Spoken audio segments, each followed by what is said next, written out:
PPT show रहा है सभी को। I think now we can start. What is DPSP, हम लोग आज डीपीएसपी डिस्कस करेंगे। और यहाँ कुछ कट गया है, directive principle of state policy and social work. DPSP क्या होता है बताइए।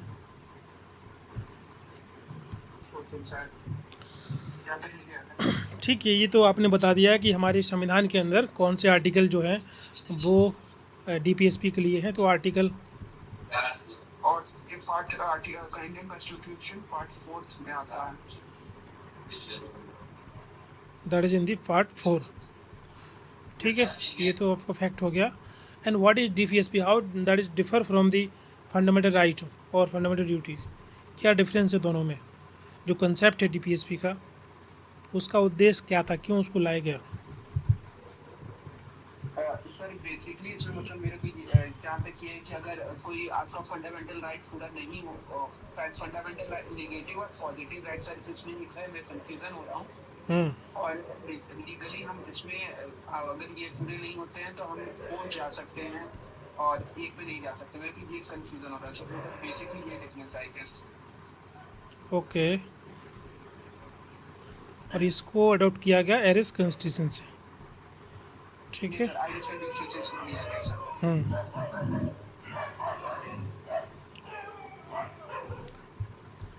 देखिए, फंडामेंटल राइट जो होते हैं वो आपके एनफोर्सेबल हैं। ठीक है, एनफोर्सेबल बाय द कोर्ट। जो मैंने बताया था कि फंडामेंटल राइट क्या होते हैं, आपके अधिकार हैं और आप कोर्ट जा सकते हैं और वो कोर्ट जो है इन्फोर्सेबल, आपके जो अधिकार है वो इन्फोर्स करेगा। इसका मतलब क्या है, इन्फोर्सेबल है।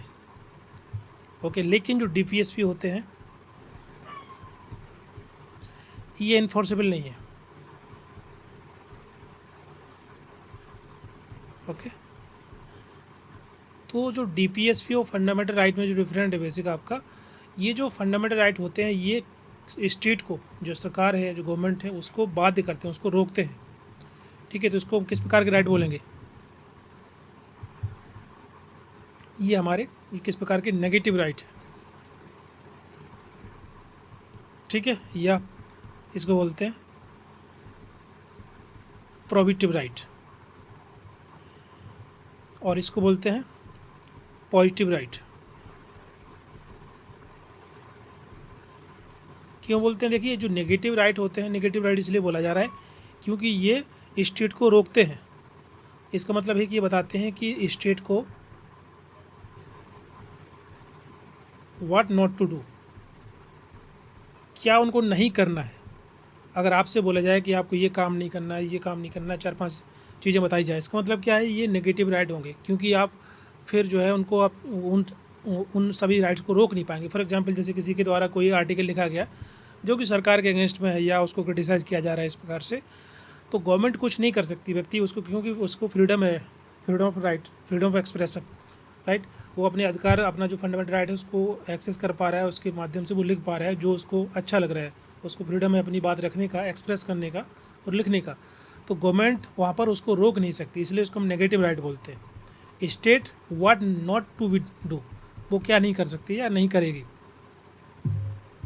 ये पॉजिटिव राइट होता है क्योंकि यहाँ पर बाध्य नहीं है, ये फंडामेंटल राइट नहीं है, इन्फोर्सेबल नहीं होता डीपीएसपी, इसलिए यहाँ पर इसको पॉजिटिव राइट बोलते हैं।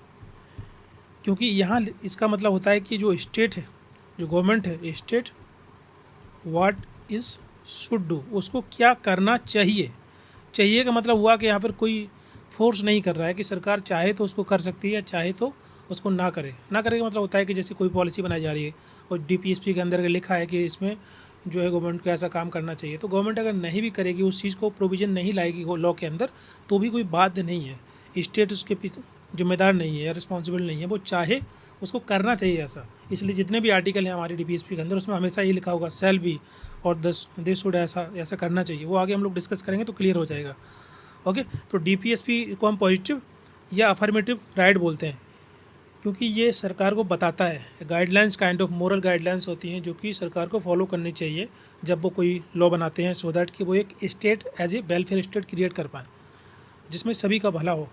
लेकिन जो फंडामेंटल राइट होते हैं वो कहीं ना कहीं नेगेटिव राइट कहलाते हैं या प्रोहिबिटिव राइट होते हैं, क्योंकि वो स्टेट को रोकते हैं कंट्रोल करने से या कुछ करने से। क्लियर?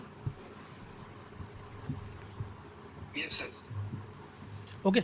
लेकिन दोनों ही इम्पॉर्टेंट है, ऐसा नहीं कि कोई छोटा या कोई कम कोई बड़ा है, चाहे वो आपका फंडामेंटल राइट हो या डीपीएसपी हो, दोनों ही इक्वली इम्पॉर्टेंट है। ओके। तो ऐसा नहीं बोल सकते कि डीपीएसपी छोटा है या फंडामेंटल राइट बड़े हैं, दोनों ही महत्वपूर्ण है, दोनों का सिग्निफिकेंस अलग अलग है। फंडामेंटल राइट जो होते हैं आपको अधिकार देते हैं जिससे आप उसको जो भी आप करना चाहते हैं, वो जो जितने भी लिस्ट आर्टिकल है उसके बेसिस पे। और जो डीपीएसपी होती है, अच्छा अब मैं बात कर रहा था डीपीएसपी बेसिकली है क्या। डीपीएसपी बेसिकली वो डायरेक्टिव्स हैं, डायरेक्टिव्स बोल सकते हैं या गाइडलाइंस बोल सकते हैं।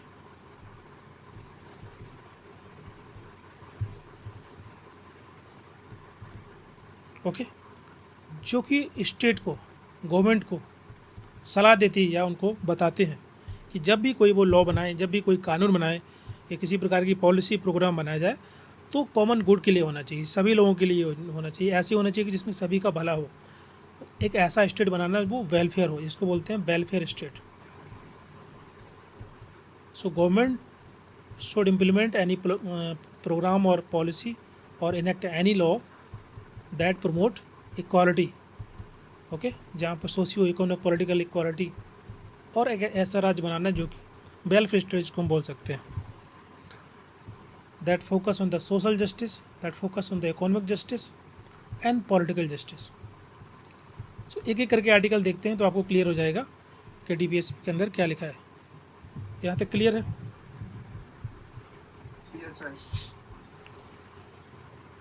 ओके। अच्छा, इसमें से कुछ ऑलरेडी जो हम लोग डिस्कस कर चुके हैं कि आपका आर्टिकल 45 एरिस कॉन्स्टिट्यूशन से लिया गया है, एंड ये पार्ट 4 चौथा पार्ट है, और आर्टिकल 36 से लेकर 51 तक हमारे संविधान के अंदर जितने भी आर्टिकल हैं वो डीपीएसपी के अंदर आते हैं।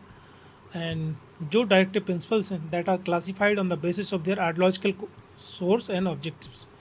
यहाँ पर उन्होंने वर्गीकरण किया हुआ है कि अगर हमको समझना है डीपीएसपी तो उसको हम 3 डिफरेंट सिद्धांतों या प्रिंसिपल के बेसिस पे अंडरस्टैंड कर सकते हैं। पहला सिद्धांत है सोशलिस्ट प्रिंसिपल, समाजवादी सिद्धांत के बेसिस पे कुछ आर्टिकल होंगे इसमें, वो हम डिस्कस करेंगे।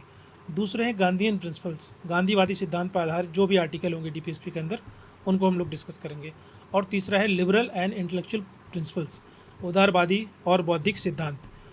तो जितने भी आर्टिकल हमारे 36 से लेकर 51 हैं वो सभी के सभी लाई करेंगे इन तीनों प्रिंसिपल के बीच में। तो जो भी जिस प्रिंसिपल में आएगा उसको हम एक एक करके डिस्कस कर लेंगे या एक साथ डिस्कस करेंगे। सो क्लियर हो जाएगा आपको, ठीक है।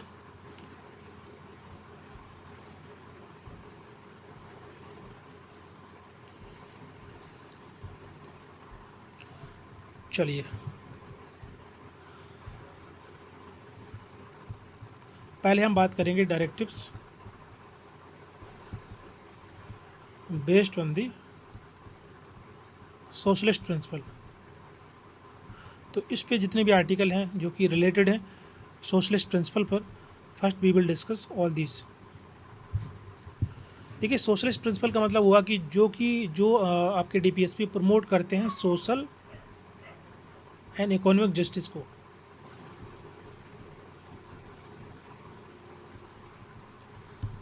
इकोनॉमिक इक्वालिटी को, तो वो सभी article of DPSP that is come under this category that talk about the social principal.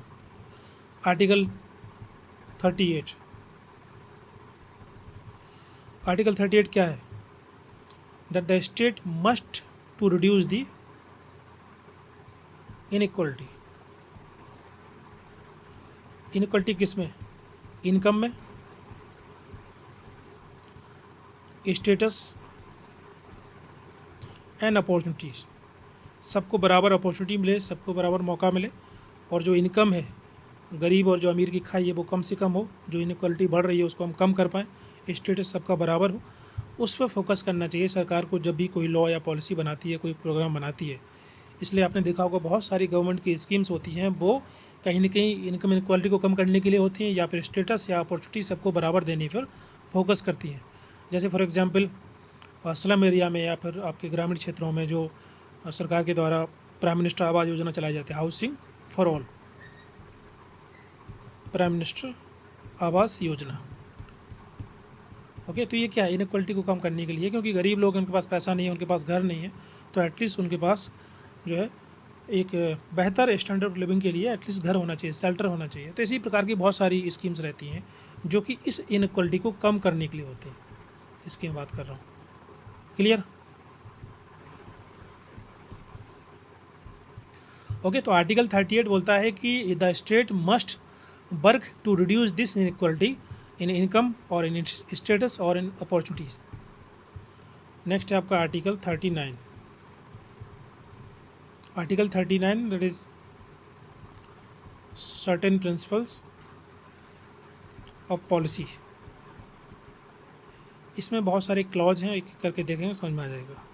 मतलब कुछ स्पेसिफिक पॉलिसी गवर्नमेंट को बनानी चाहिए, उनका जो उद्देश्य होना चाहिए, जिनका जो फोकस होना चाहिए, वो पहला है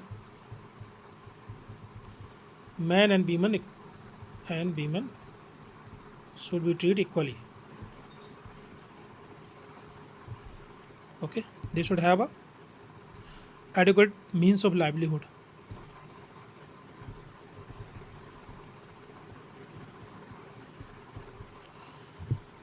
क्लियर?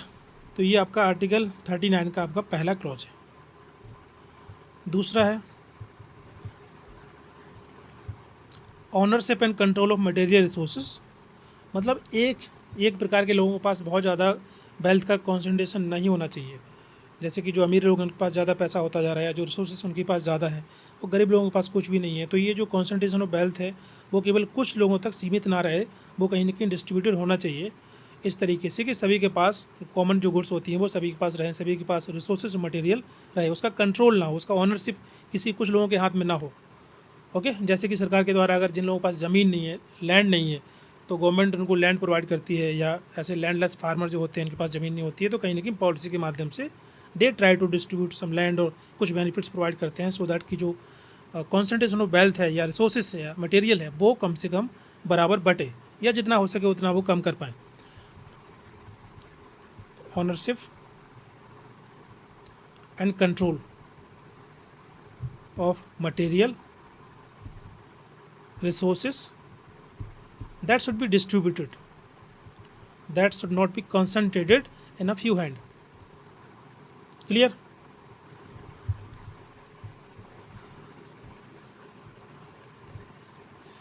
ओके, और जो नेक्स्ट है आपका सी है, वो कहीं ना कहीं इसी की बात करता है कि जो हमारे देश का जो इकोनॉमिक सिस्टम ऐसा हो, इकोनॉमिक सिस्टम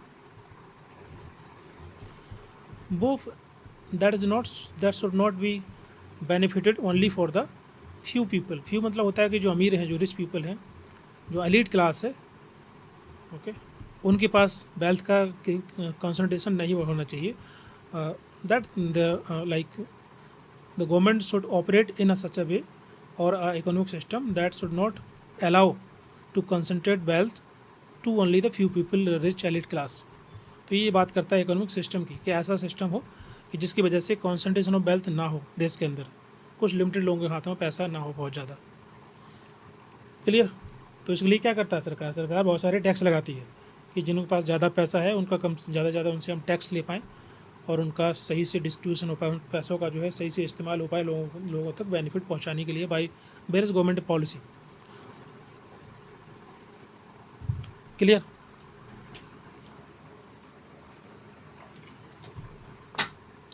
बोलिए। ये तो आपका आर्टिकल 39 के अंदर ही डिफरेंट क्लॉज है, तो सी पहुंच गए हम लोग। इसके बाद है D, equal pay for equal work for both, for man and women. Clear? जबकि सरकार के द्वारा अगर मान लीजिए कोई एक्ट बनाया जाता है, जैसे for example equal remuneration act 1976, तो क्या इस चीज़ को प्रमोट करता है कि चाहे पुरुष हो या महिला हो, उनके द्वारा कोई भी काम किया जा रहा है बराबर, तो उनको पेमेंट, उनका जो पे होना चाहिए बराबर होना चाहिए। ये आपका क्लॉज डी है। Next E clause, that focus on the health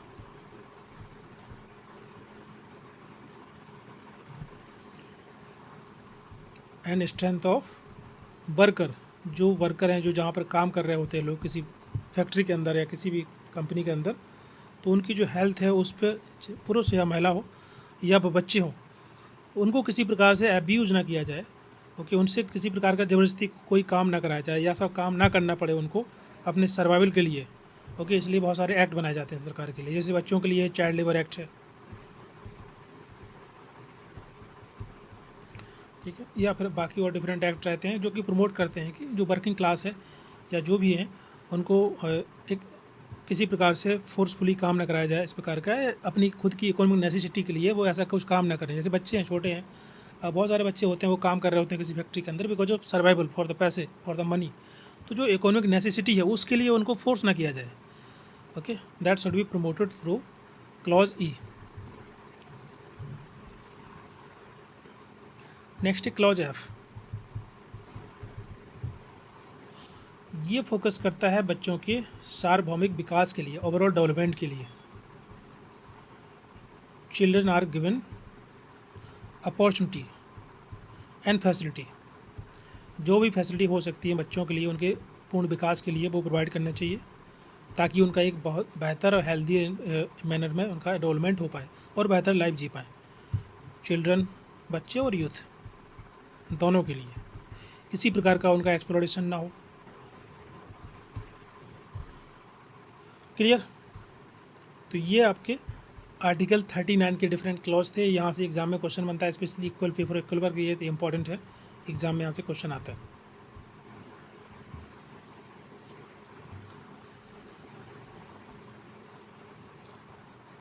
बोलिए। और जो आपका ये क्लॉज ऐप है ना, इसको ऐड किया गया था 42nd अमेंडमेंट के अंदर।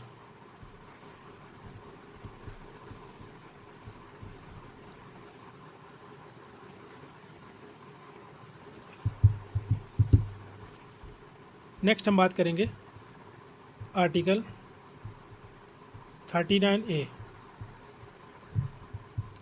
That talk about the equal justice and free legal aid.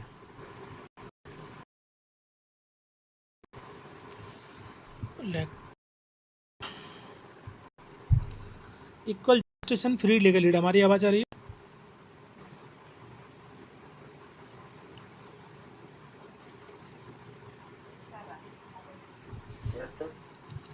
Okay,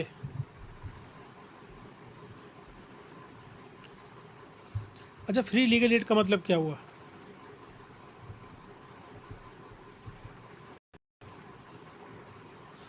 जैसे हमारी सोसाइटी में काफी लोग ऐसे हैं जो ये लीगली एक ये सब सर्विस वो अफोर्ड नहीं कर सकते, तो ये स्टेट की या गवर्नमेंट की जिम्मेदारी है कि उन लोगों को पहुंचाएं, जिसमें हमारे वेलरेबल सेक्शन ऑफ द सोसाइटी या पुअर्स माइग्रेंट्स ये सब आते हैं। ओके, सो आर्टिकल 39 जो है वो देता है कि फ्री लीगल एड। ओके, इसका मतलब हुआ कि जो लोग भी अफोर्ड नहीं कर सकते, ठीक है, जैसे कि मान लीजिए डिसेबल्ड पर्सन है या विक्टिम है, नेचुरल डिजास्टर से अफेक्टेड विक्टिम है, या महिलाएं हैं या बच्चे हैं, ऐसे कोई भी लोग इनका केसेस रहता है अगर, तो ये जो है अंडर दी, देखो दो, प्लीज़ म्यूट करिए। एक तो आपका नालसा एक्ट है, नालसा अथॉरिटी का स्टेट लेवल का होता है, इसको बोलते हैं SLSA, ठीक है। इसके इनको बनाया गया था, इस्टेब्लिश किया गया था सो दैट इसके माध्यम से उन सभी लोगों को जो कि वल्नरेबल हैं उनको हम बेहतर तरीके से फ्री लीगल एड इंश्योर कर पाएँ। जैसे फॉर एग्जांपल बहुत सारे हैं और किसी प्रकार का बन सके, डोमेस्टिक वायलेंस बन सके, फेस कर रही हैं, तो ऐसे में उनको लीगल हेल्प, लीगल सपोर्ट कौन प्रोवाइड करेगा? दे कांट अफोर्ड ना। तो ऐसे केसेस में उनको थ्रू दीज एक्ट, और जिसको बोलते हैं लीगल अथॉरिटी एक्ट सर आपके आवाज अप डाउन हो रहा है। 1987। आवाज़ ब्रेक हो रहा है मेरा? ये सब बीच में आवाज थोड़ा बीच में हो रहा है। एक्चुअली ये तो हैंग कर रहा है लैपटॉप, तो बीच में वो आपका वॉइस भी कहीं ना कहीं ब्रेक हो जाता है। विंडोज ऑन करिए ना, विंडोज आर करके ट्री पैक कर दीजिएगा शायद हो जाए।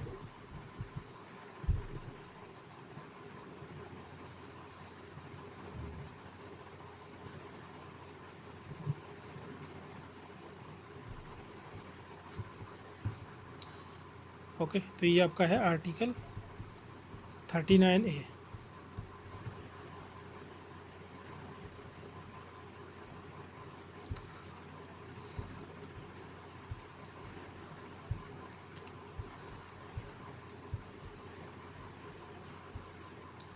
नेक्स्ट है आपका आर्टिकल 41। आर्टिकल 41 किससे रिलेटेड है?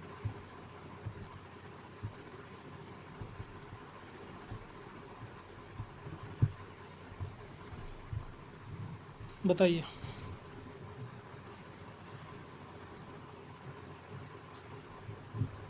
एनीवन? इसमें देखिए लिखा है कि जो स्टेट है, गवर्नमेंट है, उनको इंश्योर करना चाहिए right to work,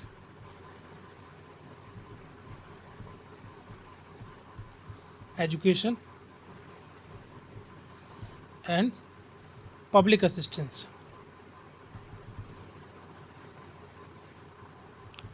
in case अगर आपका सिकनेस का है, ठीक है, या जो बेरोजगार हैं,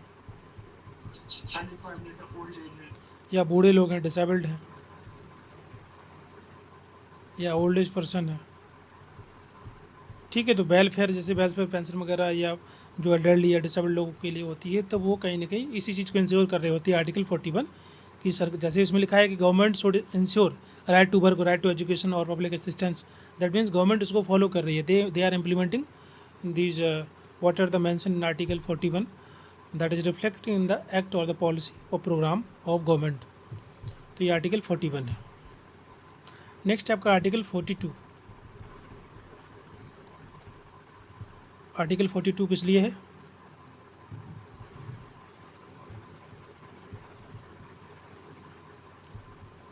ये एग्ज़ाम में आता है, इम्पोर्टेंट है। प्रोविज़न फॉर, हाँ बिल्कुल, just and human condition,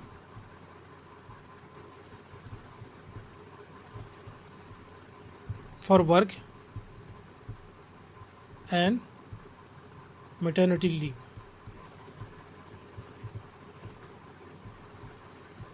relief, okay. तो जो मैटरनिटी लीव दी जाती है under the maternity benefit act, वो आपका यही कहीं ना कहीं आर्टिकल 42 का जो प्रोविज़न है वो इंश्योर होता है थ्रू दी एक्ट और through the policy of government. ठीक है, तो एग्ज़ाम में कई बार पूछा गया है, तो इस चीज़ को आपको ध्यान रखना है। आर्टिकल 42 है। नेक्स्ट है article 43। That talk about the living veg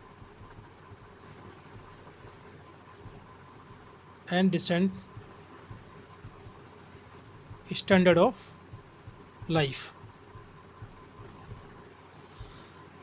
इसका मतलब हुआ कि जो वर्किंग क्लास होती है उनकी जो है उनको लिविंग वेज मिलना चाहिए, और जो डिसेंट स्टैंडर्ड ऑफ लाइफ है उनकी सोशियो कल्चरल जो भी अपॉर्चुनिटी होती है वो सब कुछ मिलना चाहिए। इसलिए मिनिमम वेज एक्ट है, या और बाकी प्राइम मिनिस्टर कौशल विकास योजना या कई प्रकार की स्कीम्स होती हैं, स्किल इंडिया है, तो इससे लोगों को स्किल मिले और उनको जॉब मिल पाए, अपॉर्चुनिटी मिले, वो अपने जो है लाइवलीहुड चला सकें और एक बेहतर जीवन यापन कर पाएँ, डिसेंट स्टैंडर्ड ऑफ लाइफ जी सकें, लिविंग कंडीशन उनकी बेहतर हो। ये आपका आर्टिकल 43 बोलता है। नेक्स्ट आपका आर्टिकल 43A। ये भी इम्पोर्टेंट है। Participation of worker in management.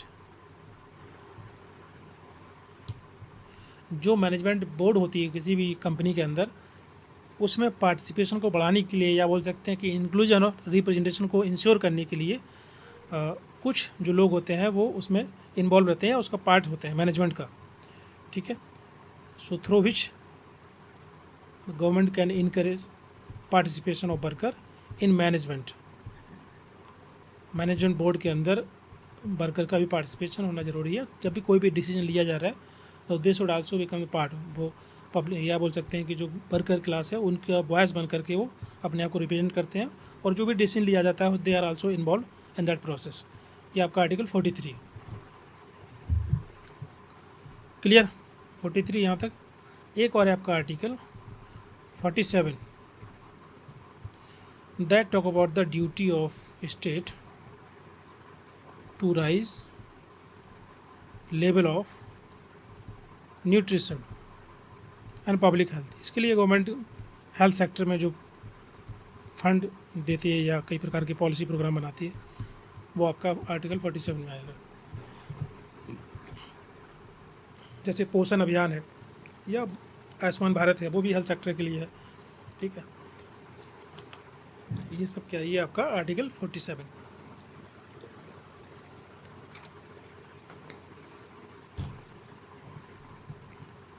यहाँ तक क्लियर? ये सभी के सभी जो हम लोग डिस्कस कर रहे थे, पहला वाला था direct principle based on the social justice या सोशलिस्ट प्रिंसिपल। बोलिए, यहाँ तक क्लियर है? सोशलिस्ट प्रिंसिपल पर आधारित थे ये सभी के सभी आर्टिकल। अभी हम बात करेंगे that is based on the Gandhian principle. Second, directives या DPSP based on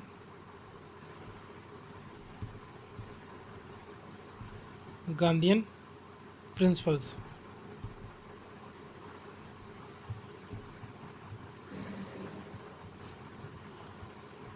Gandhian principle क्या है? अगर हम आसान भाषा में समझें तो गांधीयन प्रिंसिपल जो जितने भी आर्टिकल इसके अंदर होंगे डीपीएसपी के अंदर, तो जो उनका फोकस था कि हम कैसे जो, क्योंकि 70% से ज़्यादा पॉपुलेशन, या अभी तो कम हो गया बट 70% के आसपास जो है रूरल एरिया में पॉपुलेशन है, लोग रहते हैं ग्रामीण क्षेत्रों में, ठीक है।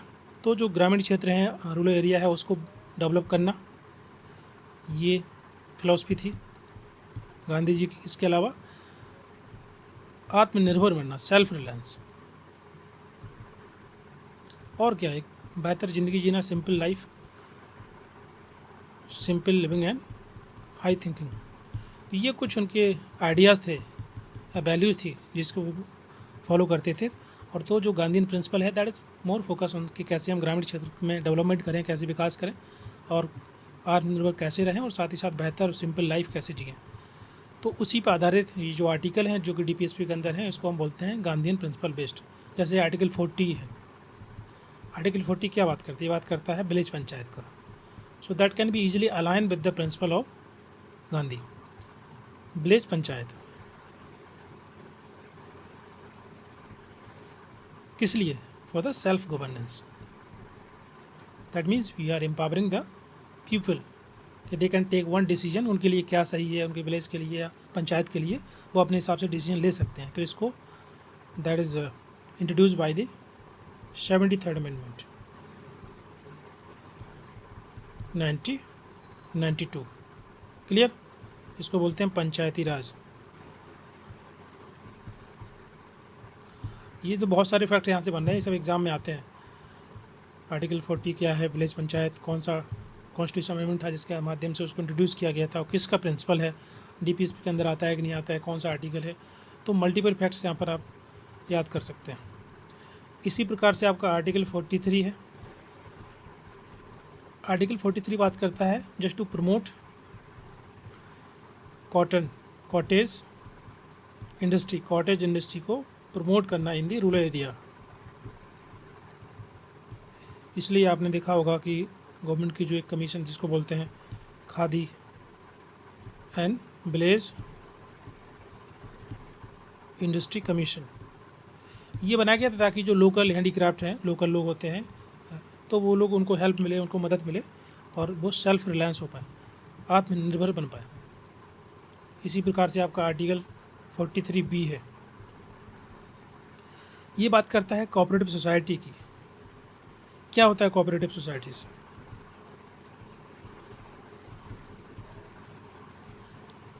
बताइए, एनी एग्जाम्पल?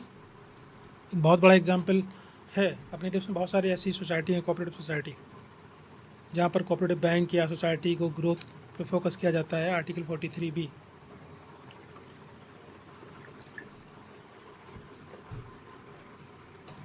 जैसे अमूल, ये भी एक कोऑपरेटिव सोसाइटी। ठीक है, ऐसे कई एग्जाम्पल होंगे बाकी अलग अलग सेक्टर में। सॉरी, हाँ, तो कोई भी है जो कि ग्रामीण क्षेत्र में या उनके अपने लोगों के द्वारा बनाया जाता है, और वो जो ग्रोथ है या बोल सकते हैं जो ऑटोनमस बॉडी होती है, इसको ऑटोनमस कोऑपरेटिव सोसाइटी बोल सकते हैं, उसको इनक्रेज करना आर्टिकल 43 में है। फिर है आपका आर्टिकल 47, 46, ये प्रमोट करता है एजुकेशन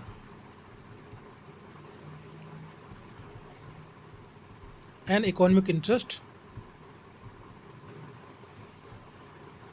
किसके, जो भी वीकर सेक्शन है हमारे समाज के अंदर, वीकर सेक्शन के जो हित हैं, उनके जो इकोनॉमिक इंटरेस्ट हैं या उनका एजुकेशन को प्रमोट करना, weaker section, SC ST,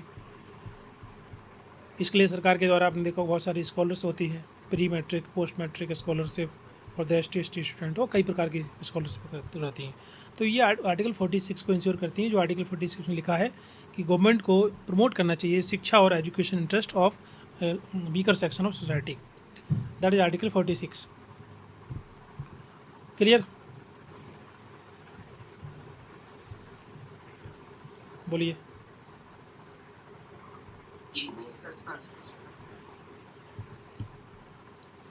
next article 47 that talk about the prohibition, रोकना, टू प्रोहिबिट ड्रिंक,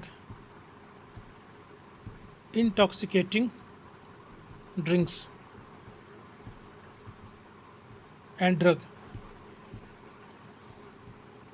क्योंकि ये हार्मफुल है, हेल्थ के लिए हार्मफुल है, इसलिए इसको रोकना, इस प्रकार की ड्रिंक्स एंड ड्रग्स को रोकने के लिए प्रोविज़न है या रोका गया है आर्टिकल 47 के अंदर।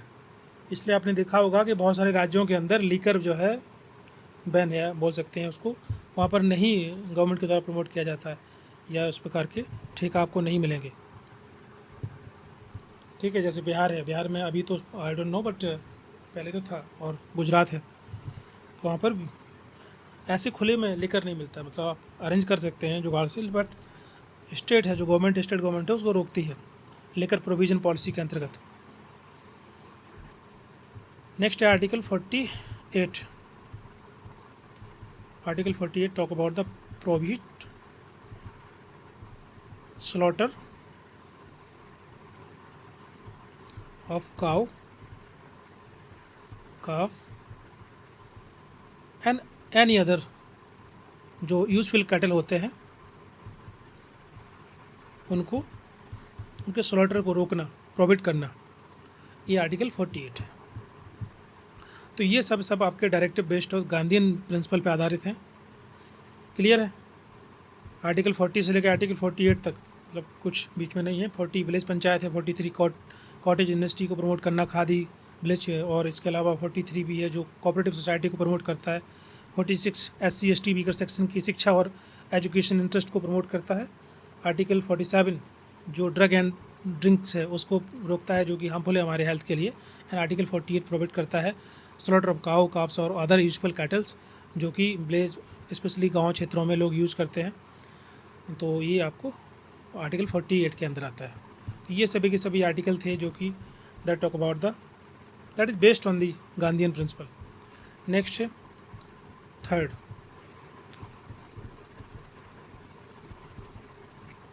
Directive based on liberal and intellectual principal.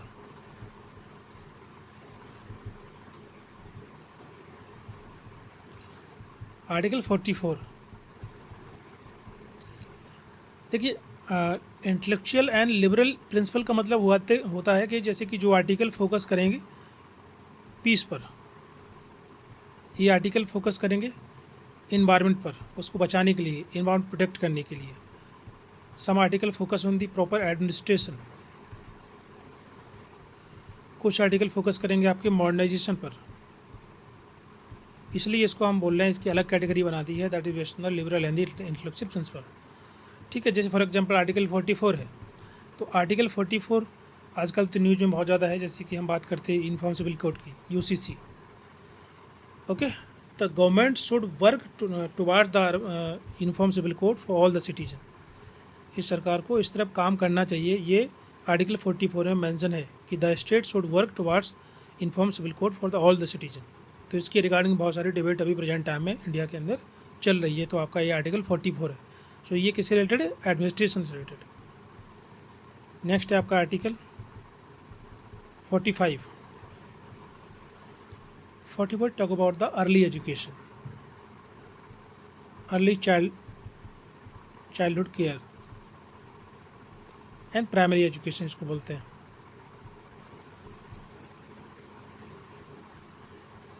जो छोटे बच्चे होते हैं ना अप टू 6 ईयर, तो वो आंगनबाड़ी जाते हैं, आंगनबाड़ी सेंटर्स पर।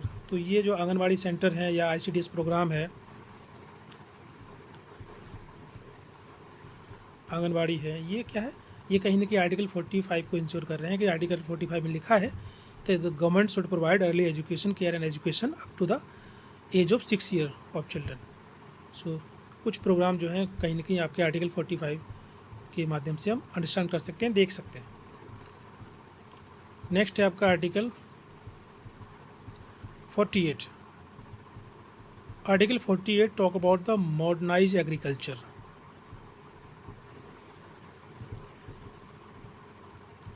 And animal husbandry.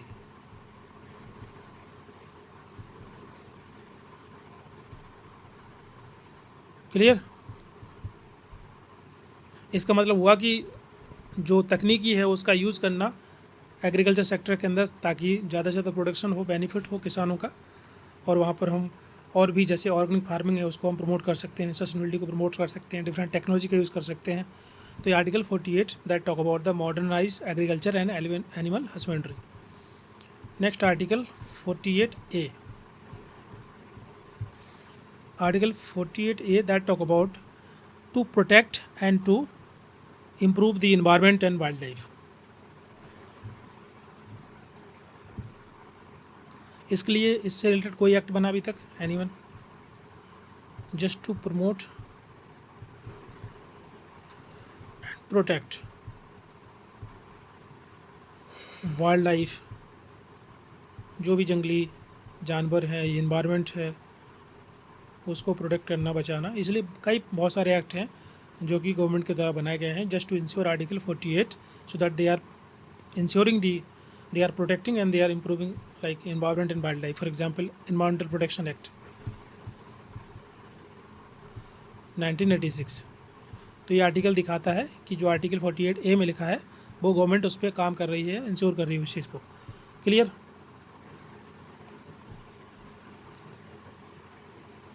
बोलिए।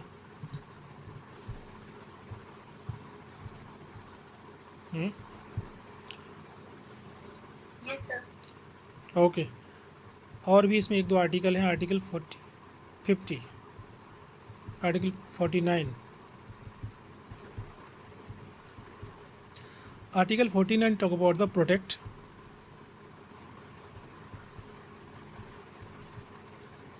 मॉन्यूमेंट्स ऑफ हिस्टोरिकल इम्पोर्टेंस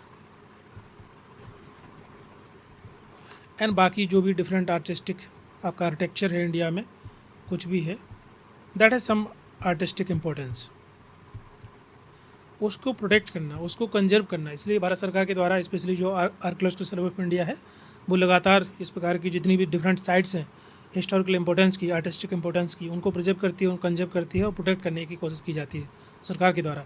तो ये आर्टिकल 49 के अंदर मेंशन है और ये हमारा फंडामेंटल ड्यूटीज़ भी है कि हम इन सभी प्रकार की साइटों का हम भी प्रोटेक्ट करें, अपने जो कल्चर है उसको प्रिजर्व करें, उसको कंजर्व करें, प्रोटेक्ट करें, इस प्रकार के मॉन्यूमेंट्स को, हिस्टोरिकल प्लेसेस को अपनी तरफ से as a citizen.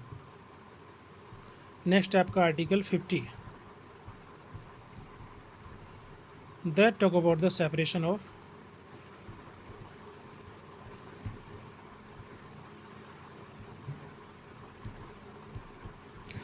Judiciary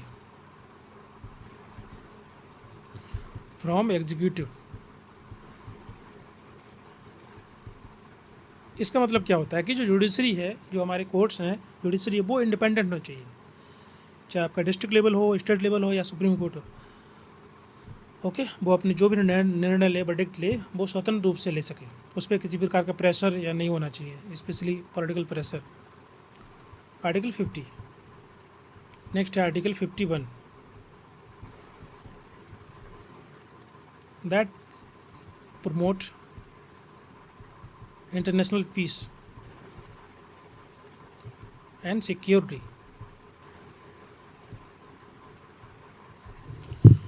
okay, तो इसमें इंडिया के द्वारा और कई प्रकार के इनिशिएटिव लिए गए हैं, मतलब with in the country and also UN के माध्यम से इंडिया भी अपने ट्रूप भेजता है यूएन पीस मेकिंग मिशन के लिए।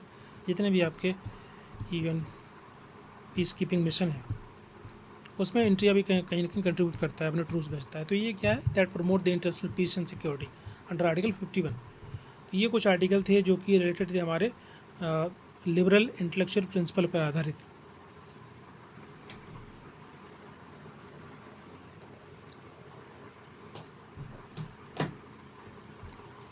क्लियर है? बताइए। अब हम बात करेंगे कि कुछ वो आर्टिकल ये जो कि डीपीएसपी के अंदर हैं और जो अमेंडमेंट के माध्यम से ऐड हुए हैं। 42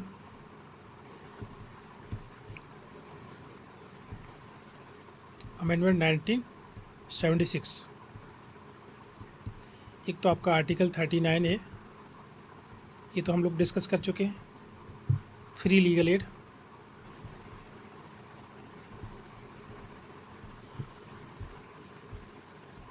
नेक्स्ट है आपका article 43A, that talk about, ये भी हम डिस्कस कर चुके हैं, worker participation in management of industry या कोई वर्क प्लेस है जहाँ पर। इसलिए आपने देखा होगा, आगे आप लोग पढ़ेंगे या अगर आप नोट्स पढ़े होंगे देखा होगा, उसमें बहुत सारे इनिशिएटिव कमेटी बनाई जाती है। इंडस्ट्रियल डिस्प्यूट एक्ट 1947 के अंदर जो वर्क्स कमेटी है या जॉइंट मैनेजमेंट काउंसिल है, ये सभी के सभी क्या है, यही सब इनिशिएटिव है जो प्रमोट करते हैं कि वर्क कमेटी बनना चाहिए इंडस्ट्रियल डिस्प्यूट एक्ट के अंतर्गत, या जॉइंट मैनेजमेंट काउंसिल बनना चाहिए इंडस्ट्री के अंदर। ओके, जहाँ पर वर्कर पार्टिसिपेशन सुनिश्चित हो सके और वो जो डिसीजन मेकिंग प्रोसेस है उसमें वर्कर भी पार्टिसिपेट कर पाएँ। तो ये आर्टिकल 43 है। नेक्स्ट है article 48A, that give the protection and improvement of environment.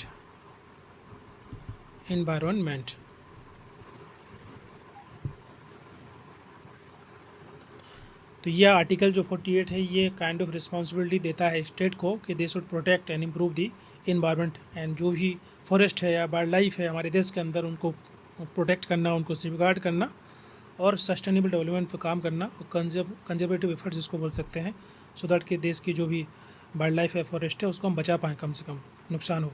इसके लिए बहुत सारे एक्ट बनाए जाते हैं या बने हैं, जैसे आपका एनवायरमेंट प्रोटेक्शन एक्ट है 1986 या वाइल्ड लाइफ प्रोटेक्शन एक्ट है 1972, फॉरेस्ट कंजर्वेशन एक्ट 1980। तो ये कई प्रकार के ऐसे एक्ट हैं जो कि वाइल्ड लाइफ को, इन्वायरमेंट को, फॉरेस्ट को बचाने की बात करते हैं। ओके, जैसे फॉर एग्जांपल अब कहीं पर फॉरेस्ट एरिया के अंदर कोई भी डेवलपमेंटल प्रोजेक्ट बनाया जा रहा है, ठीक है, उसके लिए बहुत सारे पेड़ काटने पड़ेंगे।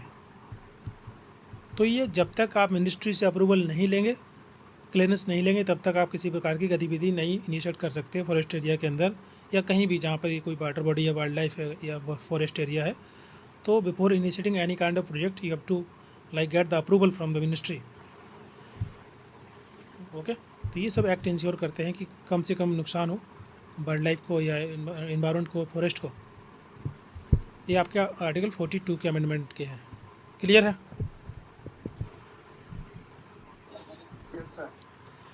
इसी प्रकार से नेक्स्ट जो अमेंडमेंट है 86 अमेंडमेंट कब आया?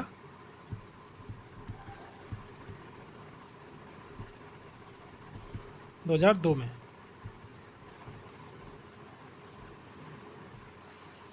ओके, इसमें क्या था? आर्टिकल 21A ये तो पता होगा, बताइए क्या है आर्टिकल 21 है। 6 से 14 वर्ष के बच्चों को निःशुल्क एजुकेशन। बिल्कुल ये कंपल्सरी एजुकेशन। बिल्कुल, compulsory universal education in the age of 6 to 14 years. तो इसको आई थिंक बताने की ज़रूरत नहीं है।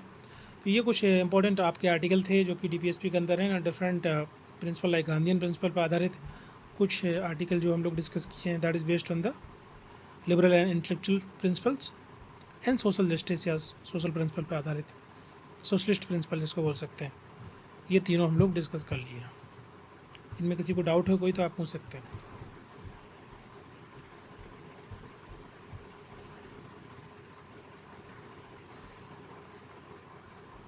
बोलिए।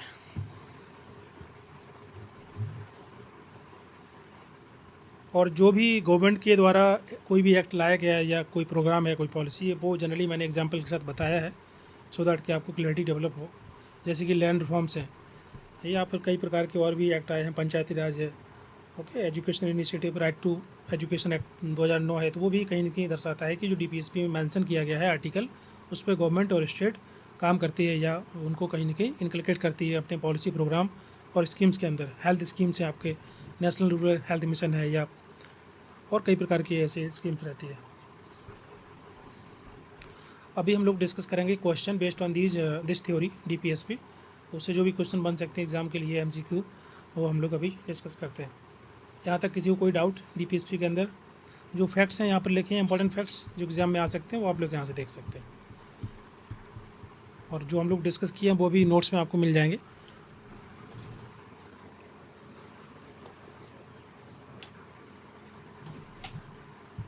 चलिए, मुझे नोट कौन से फोल्डर में सेव हो रहे हैं वो दिख नहीं रहे हैं।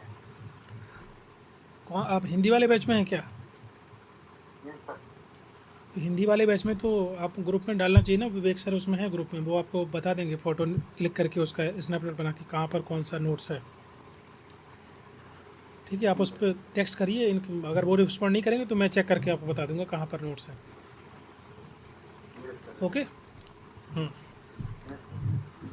चलिए क्वेश्चन डिस्कस कर लेते हैं। 10-12 क्वेश्चन जो कि इसी टॉपिक से रिलेटेड हैं। पहला क्वेश्चन पढ़िए, question number 1, which of the following statement about the DPSP are correct. इससे आपके जो कंसेप्ट अभी हम लोग डिस्कस किए हैं, जो आर्टिकल इंपॉर्टेंट है, वो यहाँ पर रिवाइज हो जाएंगे। There are enforceable by the court, they aim to establish a welfare state. एक बेहतर, एक कल्याणकारी राज्य की स्थापना करना डीपीएसपी का उद्देश्य होता है, जितने भी नीति निर्देशक तत्व हैं। और they are the inspire by the Irish constitution, जो आयरलैंड के संविधान से प्रेरित है।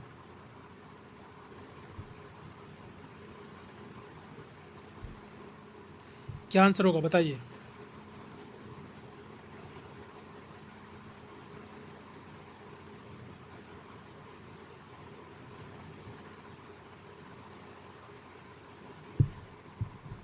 पहला का बी, ये आपका इन्फोर्सिबल नहीं है, ये आपका फंडामेंटल राइट इन्फोर्सिबल होता है, जस्टिसेबल होता है, लेकिन जो डीपीएसपी है वो that is not enforceable by the court.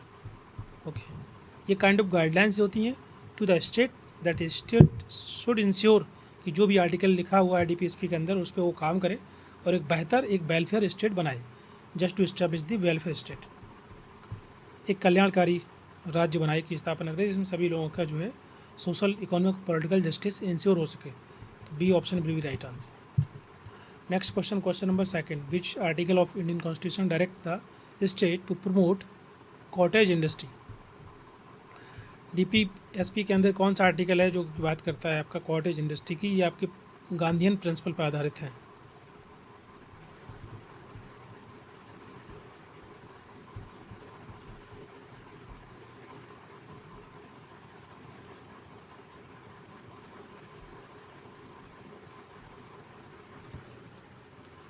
बताइए, क्वेश्चन नंबर 2 का आंसर दीजिए। आर्टिकल 43, आर्टिकल 43 बी, आर्टिकल 48 ए। आर्टिकल 40 बी जो है प्रमोट करता है कोऑपरेटिव सोसाइटी।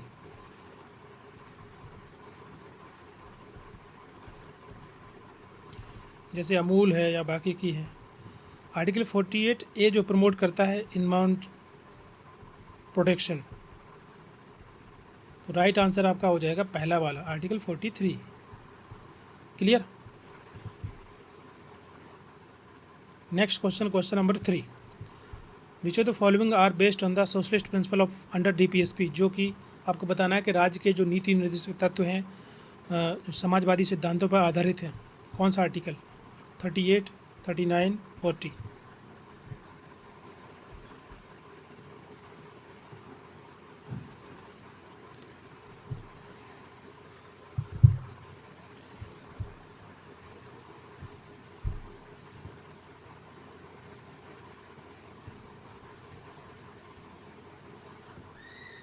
वेरी गुड, सभी का आंसर करेक्ट है, क्योंकि आर्टिकल जो 40 है that is not based on the socialist principle, that is based on the Gandhian principle, because that talk about the village panchayat. And बाकी जो आर्टिकल 38, 39 है वो करेक्ट है। सो ऑप्शन नंबर पहला वाला करेक्ट हो जाएगा। ठीक है। Next question, question number 4, which directives principle are concern with the environment protection, पर्यावरण संरक्षण से संबंधित इनमें से कौन से नीति निर्देशक तत्व हैं?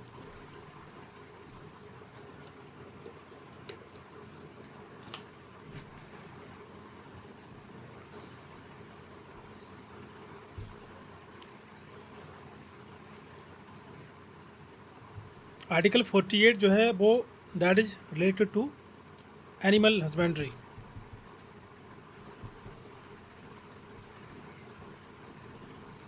और मॉडर्न एग्रीकल्चर। आर्टिकल 48 ए जो है that focus on the environment protection, और आर्टिकल 51 ये आपका इंटरनेशनल पीस पर फोकस होता है।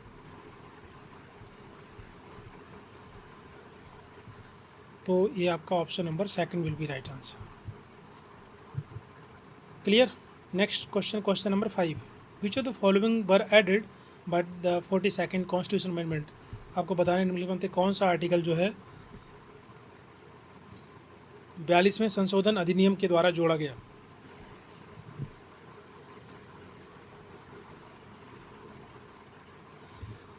फो 39A, 39, 43A एंड 48A। 39 ये फोकस करता है फ्री लीगल एड पर,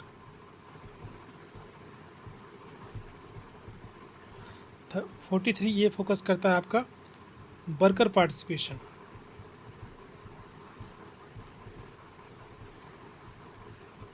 एंड 48 ए फोकस करता है एनवायरनमेंट प्रोटेक्शन।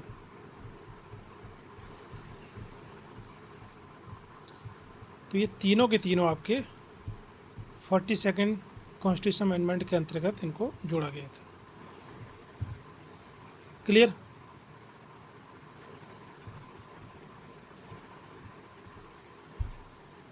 क्वेश्चन नंबर 5 का आंसर बी आ रहा है, बी मतलब 2। आर्टिकल 39 में भी तो है फ्री लीगल एड, ये तो मैंने डिस्कस किया था 2 बार कि आर्टिकल 39 में जो फ्री लीगल एड है उसको ऐड किया गया था इस आपका 42nd अमेंडमेंट के अंदर। क्लियर।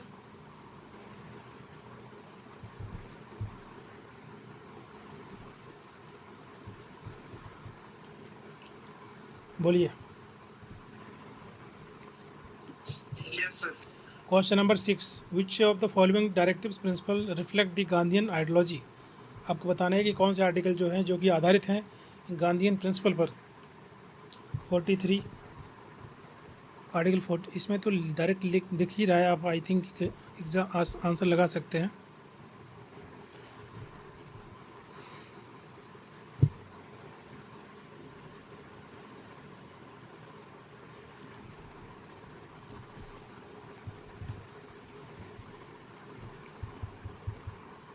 सिक्स का क्या होगा? देखिए यूनिफॉर्म सिविल कोड मैंने अभी बात की थी, जो कि बात करता है that reflect liberal and intellectual ideology that is not based on the Gandhian principle, तो आर्टिकल 44 तो नहीं होगा। बाकी कि आपकी विलेज पंचायत या कॉटेज यूनिवर्सिटी को प्रमोट करना, ये दोनों के दोनों करेक्ट हैं।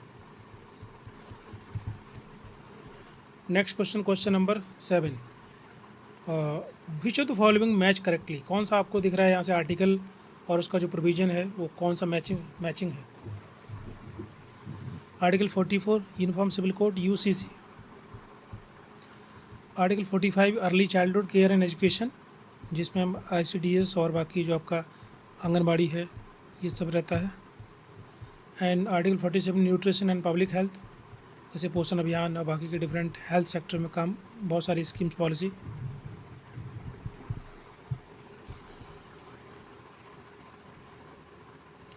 Option number D will be right answer, तीनों ही करेक्ट है। ठीक है। Next question, question number 8, which statement are about article 39 directive principle are correct. Article 39 से रिलेटेड कौन सा आपको बताना है सही है कथन।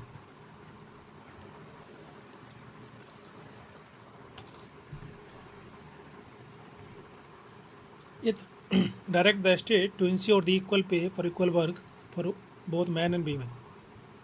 देखिए आर्टिकल 39 के अंदर बहुत सारे क्लॉज थे, क्लॉज ए से लेके आप तक था, तो हम लोग डिस्कस किए थे। और it direct the state to prevent concentration of wealth and means of production, राज्य को जो संपत्ति और जो उत्पादन के साधकों की जो एकत्रितकरण होता है उसको रोकने के लिए डायरेक्शन दी जाती है DPSP के माध्यम से। It mandate free and compulsory education for the children age of below the age of 6 year.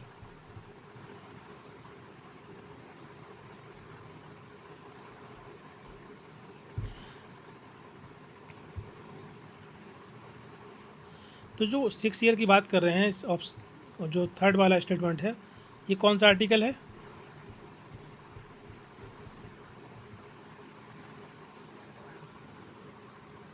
बोलिए। 45 बिल्कुल सही कहा, 45। बाकी के दोनों स्टेटमेंट आपके करेक्ट हैं, तो ये वाला करेक्ट हो जाएगा।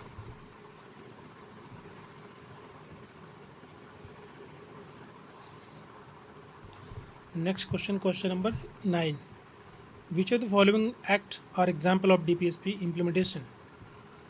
कौन से एक्ट आपको दिखते हैं यहाँ पर कि जो कि कहीं ना कहीं जो डायरेक्टिव्स दिए गए हैं DPSP के अंदर उनको स्टेट के माध्यम से बाई इनेक्टिंग दीज एक्ट वो इंश्योर कर रहे हैं कि DPSP सही से इम्प्लीमेंट हो रहा है।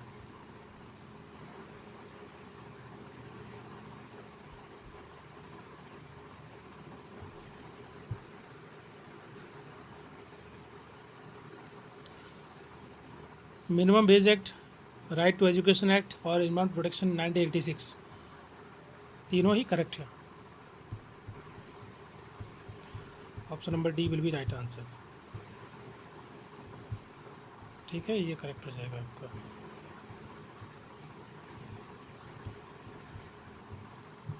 Next question, question number 10, which statement about the article 40 village panchayat are correct.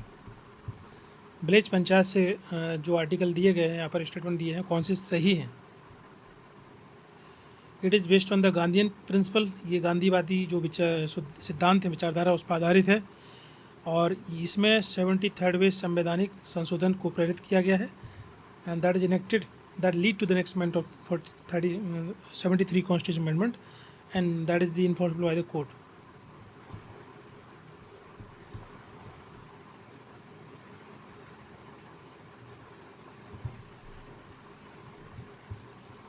तो ये तो दोनों करेक्ट हैं, क्योंकि यहाँ पर विलेज की बात कर रहे हैं तो गांधी प्रिंसिपल पर आधारित होगा, और ये अब चूँकि ये आपका DPSP है तो दैट इज़ नॉट इन्फोर्सेबल ना,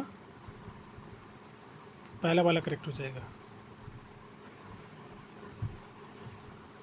next question, question number 11, which of the following statement correctly describe the nature of DPSP। जो नेचर है, जो प्रकृति है, उसको सही ढंग से वर्णित करता है, इनमें से कौन से कथन।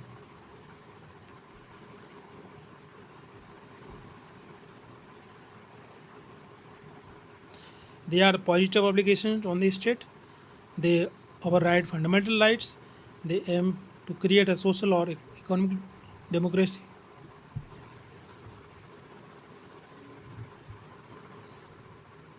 तो मैंने बताया था कि जो डीपीएसपी है और जो फंडामेंटल राइट है कोई छोटा बड़ा नहीं है, सो दे ये मौलिक अधिकार जो है मौलिक अधिकारों पर वरीयता देता है, ऐसे ओवरराइड नहीं करते हैं, तो ये वाला गलत हो जाएगा। बाकी पहला पॉजिटिव ऑब्लिगेशन से बिल्कुल, जो पार है ये नेगेटिव ऑब्लिगेशन होते हैं और जो आपके डीपीएसपी होते हैं ये पॉजिटिव ऑब्लिगेशन से, क्योंकि इस पर बाध्य नहीं किया गया है स्टेट को कि आपको ऐसा ही करना है, लेकिन फंडामेंटल राइट में उनको बाध्य किया गया है कि आपको क्या नहीं करना है। ठीक है, ये फंडामेंटल राइट बेसिकली अगर हम देखें थोड़ा हिस्ट्री में, तो जो आपका यूएसए का संविधान था उसमें फंडामेंटल राइट बाद में ऐड किए गए थे, 10-11 फंडामेंटल बाद में ऐड किए गए। जब देखा गया कि संविधान तो बन गया लेकिन उसमें फंडामेंटल राइट है ही नहीं, तो उसमें नाम भूल रहा हूँ जो जिन्होंने बनाया था यूएसए का संविधान जिन लोगों ने, उसमें उन्होंने बोला कि इसमें ये तो लिखा हुआ है कि स्टेट को क्या करना चाहिए, लेकिन इसमें ये नहीं लिखा है कि स्टेट को क्या नहीं करना चाहिए, क्योंकि जो फंडामेंटल राइट जो होते हैं वो यही इस चीज़ को इंश्योर करते हैं कि स्टेट को क्या नहीं करना चाहिए या क्या नहीं करना है।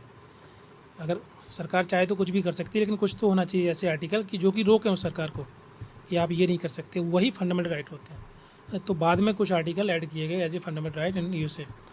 ओके, इसकी मैं बात कर रहा था, तो ये वाला गलत हो जाएगा, ये दोनों करेक्ट है। क्लियर, बोलिए।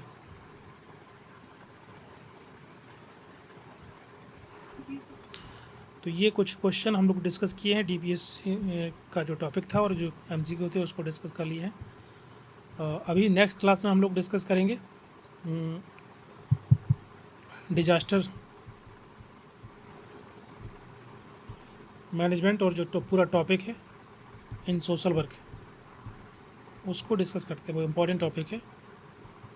इसके अलावा आपका यूनिट 9 के अंदर भी जो DMS5 या जो डिसऑर्डर है, कॉमन मेंटल डिसऑर्डर और सीवियर मेंटल डिसऑर्डर, इसको डिस्कस कर सकते हैं। और मैं देख लेता हूँ जो भी टॉपिक ज़्यादा इंपॉर्टेंट होगा इन दोनों यूनिट के अंदर उसको भी ऐड कर लेंगे। ठीक है, तो ये आपको टॉपिक पढ़ के आना है सो दैट कि हम लोग यूनिट 9-10 की जो भी इंपॉर्टेंट टॉपिक है वो कवर कर पाएँ। देन इसके बाद हम लोग स्टार्ट करेंगे जो आपका year wise previous question discussion है, starting from last December 2024 till 2019। जितने भी क्वेश्चन होंगे लगभग 8-10 होंगे, उन सबको 10-12 क्वेश्चन होंगे, क्वेश्चन पेपर होंगे, उनको सबको डिस्कस करेंगे। ठीक है, तो आज की क्लास हम लोग यहीं एंड करते हैं। इसमें डीपीएसपी में किसी को कोई डाउट है तो पूछ सकते हैं। सर सब क्लियर हो गया सर। ओके, तो जो भी कॉन्स्टिट्यूशन का जो पार्ट था जो कि ज़्यादा इंपॉर्टेंट है, जैसे फंडामेंटल राइट है, डीपीएसपी है या प्रीएम्बल है, ओके, या फंडामेंटल ड्यूटीज़ हैं, ये सब हम लोग डिस्कस कर चुके हैं। या आपका रिट्स था, वहाँ से भी क्वेश्चन बनते हैं। ओके, तो जो इंपॉर्टेंट टॉपिक थे ये सब कवर हो गए। तो बेसिक जो आपका अंडरस्टैंडिंग है कॉन्स्टिट्यूशन की वो आई थिंक यहाँ से कवर हो जाती है। बाकी चलिए, तो आज की क्लास हम लोग यहीं एंड करते हैं। नेक्स्ट क्लास में वो टॉपिक डिस्कस करेंगे। आप लोग यूनिट 10 का जो डिजास्टर वाला टॉपिक है मैनेजमेंट का इन सोशल वर्क, उसको पढ़ के आना and we will discuss that topic.